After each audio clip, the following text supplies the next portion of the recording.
You are not who you think you are. The person you call yourself was built by other people, your parents, your teachers, your environment. They decided what was acceptable, you adapted, and you called it your personality. Jung called it the persona, a mask so convincing, you forgot you were wearing it. And the most dangerous part, it feels exactly like you. Think about the very first time you learned who you were supposed to be. You were not sitting alone in a room making conscious decisions about your character. You were watching, you were feeling, you were absorbing. Every time you expressed something real, a desire, an emotion, an instinct, the world around you responded. Sometimes with approval, sometimes with disapproval, sometimes with silence, which was the most powerful response of all. And your brain, which was designed above all else to keep you safe and connected, took notes. It registered what was rewarded. It registered what was punished. It registered what made the people around you comfortable and what made them turn away. And slowly, without any conscious decision on your part, you began to edit yourself. You kept the parts that were accepted. You buried the parts that were not. You learned to lead with what people praised and hide what made them uncomfortable. And you called this growing up. But here's the disturbing truth most people spend their entire lives never confronting. This process never stopped. It kept running, silently, automatically, long after childhood, long after you were old enough to choose differently. The performance became so natural, so fluid, so completely integrated into everything you do, that you stop seeing it as a performance at all. And that is the moment everything becomes complicated, because the persona was never meant to be your identity. It was meant to be a tool, a functional interface between your inner world and the outer world. But when the mask stays on long enough, when the performance runs without interruption for years, when there is never a moment of silence where you can hear what is underneath, the mask and the face begin to merge. And one day you wake up and realize you no longer know where the performance ends and where you begin. Ask yourself something uncomfortable right now. The opinions you hold most strongly, did you arrive at them through genuine reflection? Or did you inherit them from the people whose approval you needed most? The career you are building, does it excite something real inside you? Or does it satisfy an image of success that was handed to you before you were old enough to question it? The person you present to the world every single day, is that who you actually are? Or is that who you learned to be? Because here is what Jung discovered after decades of sitting with thousands of people in the depths of their own psyche. Most people are not living their own lives. They are living a performance of a life, a carefully constructed, socially approved, psychologically defended performance that they have come to mistake for reality. And the most painful part is not the performance itself. The most painful part is the exhaustion, the quiet, persistent, bone-deep exhaustion of maintaining a version of yourself that was never really you, of answering to a name that fits like someone else's clothes, of navigating a life that looks right from the outside, but feels slightly wrong from the inside. That feeling is not a malfunction. That feeling is information.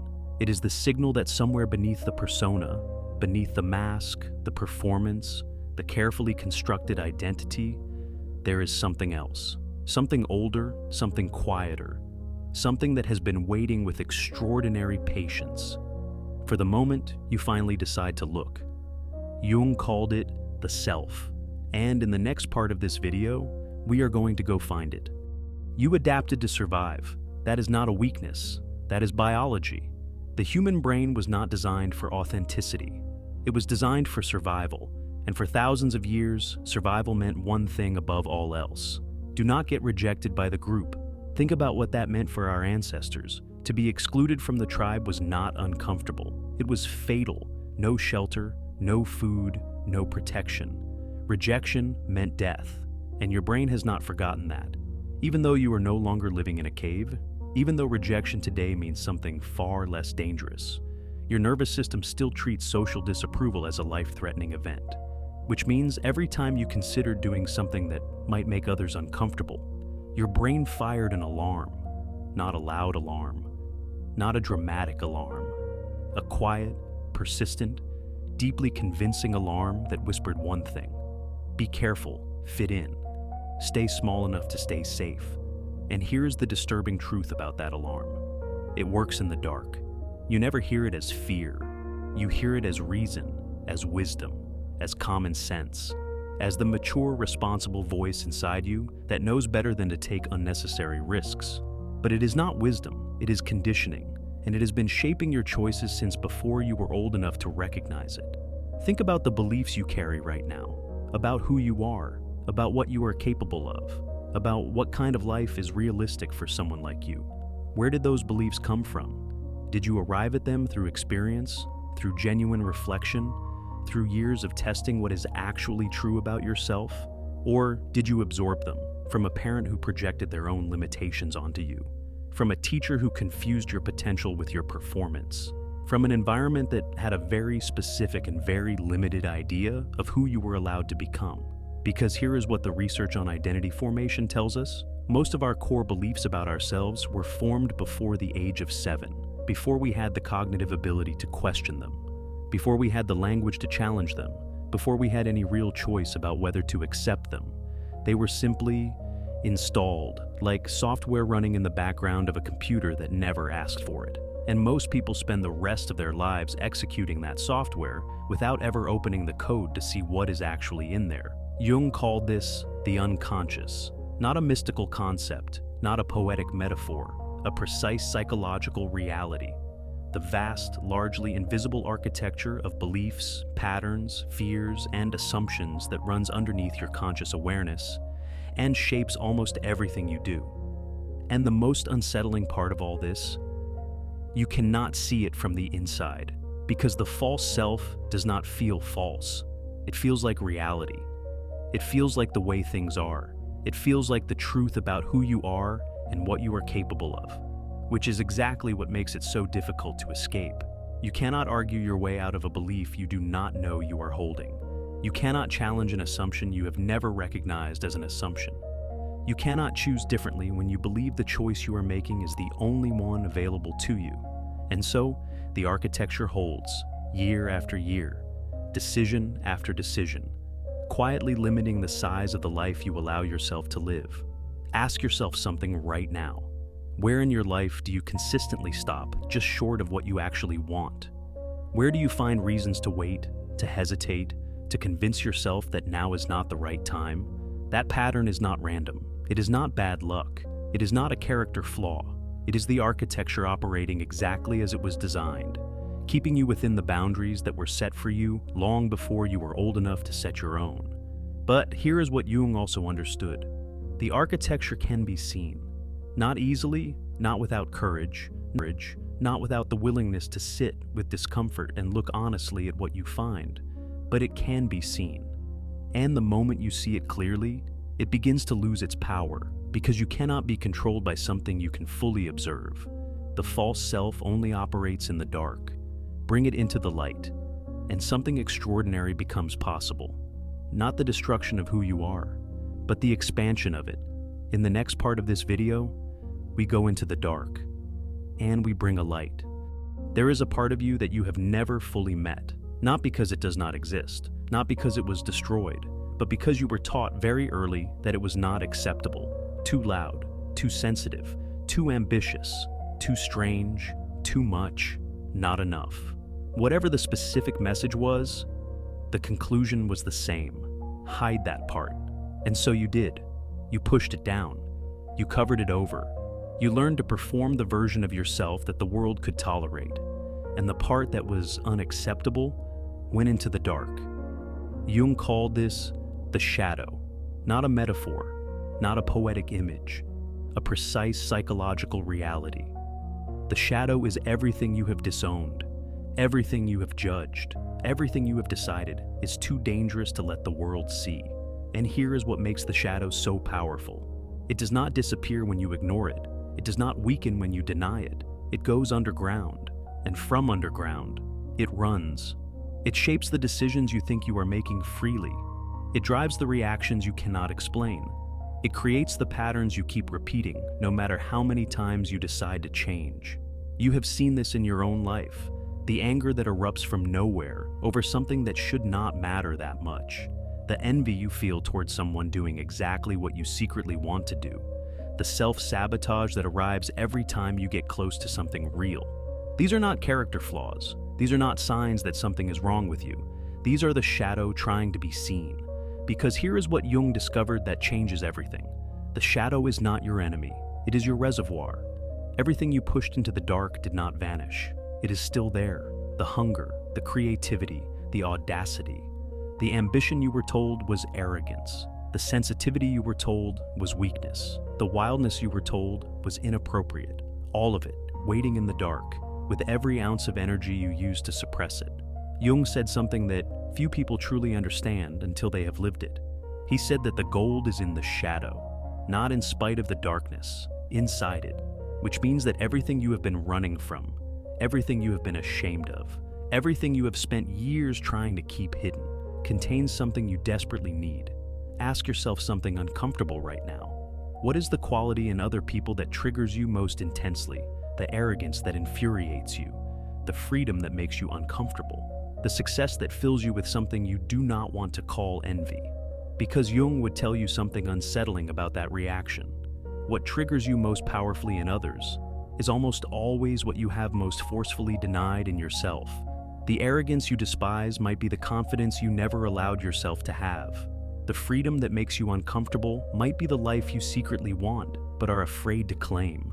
The success that fills you with envy might be the potential you buried because wanting it felt too dangerous. This is not comfortable information, but it is extraordinarily useful because it means that your triggers are not obstacles. They are maps. Maps pointing directly toward the parts of yourself you have not yet reclaimed. And the process of reclaiming them, of descending into the shadow and bringing back what belongs to you, Jung called this the most important work a human being can do. Not the easiest work, not the most comfortable work, the most important. Because the energy you are spending on suppression right now is the same energy that could be powering your creativity, your relationships, your purpose, your life. And the moment you stop running from the shadow, the moment you turn and face it with honesty and without flinching, something shifts. The weight you have been carrying begins to lighten. The patterns that felt impossible to break begin to loosen. The life that felt slightly too small begins to expand. Not because you became someone new, but because you finally stopped abandoning the parts of yourself that were always real. The shadow was never your darkness. It was your depth. And on the other side of it is everything you stopped yourself from becoming. This is not a story about becoming someone new. It never was. Because the problem was never that you are not enough. The problem is that you have been performing a version of yourself that was built for someone else's comfort. And the solution is not transformation, it is return. A return to the person who existed before the world started editing you. Before the approvals and the disapprovals. Before the masks and the performances. Before the 1,000 small moments where you chose acceptance over authenticity. That person never disappeared. They went quiet, they went underground, but they never left. And here is what Jung understood that most modern psychology still struggles to articulate. The goal of the human life is not to become a better version of your persona. It is not to optimize your performance. It is not to build a more convincing mask. The goal, the real goal, is individuation, becoming, for the first time, fully and completely yourself. Not the self that was assembled by your environment.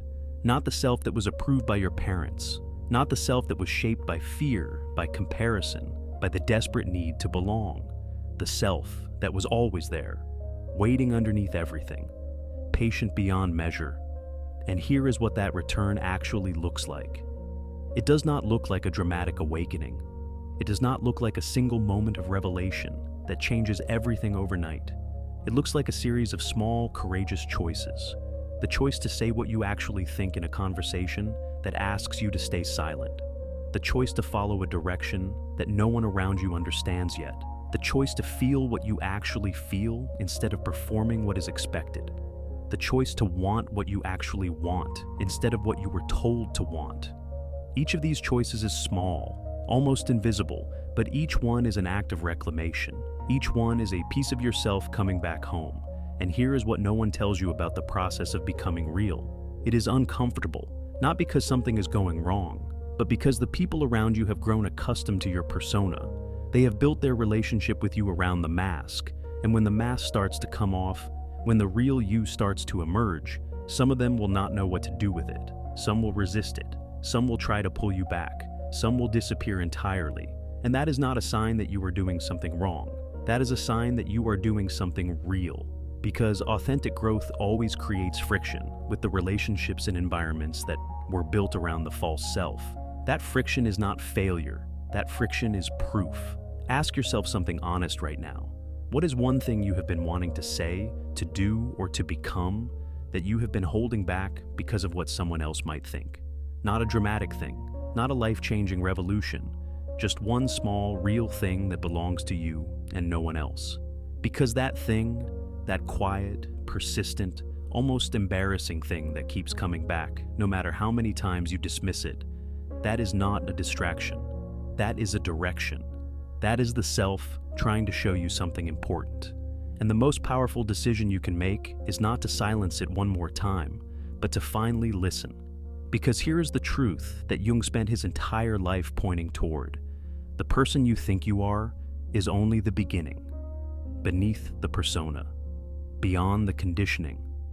On the other side of everything you were told to be, there is someone waiting, someone who has your face but has never been fully seen, someone who has your voice but has never been fully heard, someone who has been patient enough to wait through every compromise, every performance, every year of living slightly smaller than you knew you could, and they are still there, right now. As you watch this, the question is not whether you are ready to meet them. The question is whether you are ready to stop running from them. Because the greatest journey a human being can take is not across the world. It is inward, and it begins not with a plan, not with a strategy, not with a better version of the mask. It begins with a single, quiet, courageous decision to stop performing and to start becoming.